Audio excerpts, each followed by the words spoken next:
let's get started. This is Micah Edington doing the report on the project management and scheduling.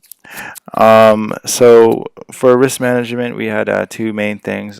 First would be to identify the risk, basically finding out what is likely to happen or unlikely, and then the second one is assess the risk, which basically you're taking the risks that you know of and you're seeing how great they are and what the flow of your project, how they'll impact that. So with the risk, there's a probability times impact scale, and basically you want to keep those numbers under 12, which basically shows us what is safe and what's not safe. And anything a little bit above 12, we could obviously mitigate or minimize by maybe changing things up a little bit.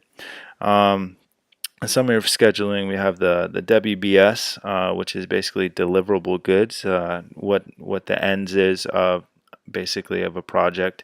What do you want delivered, such as an app on the App Store.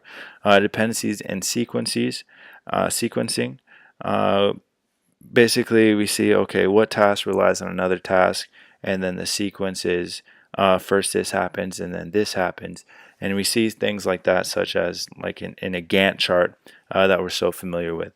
Work versus duration, they are not the same. Duration is the actual time it takes to do a task, and then the work basically is how many hours measurable that you will be at work. Basically, you clock in for 8 hours, but the duration of work that you did, could be 6 hours because maybe you did something else.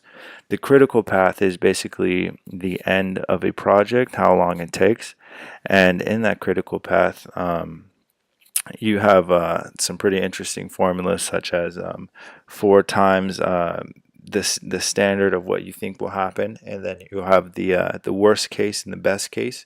Then you divide all that by 6, and then you should have a pretty decent number of showing you how long a project can take, and that's just one method of doing that. Thank you.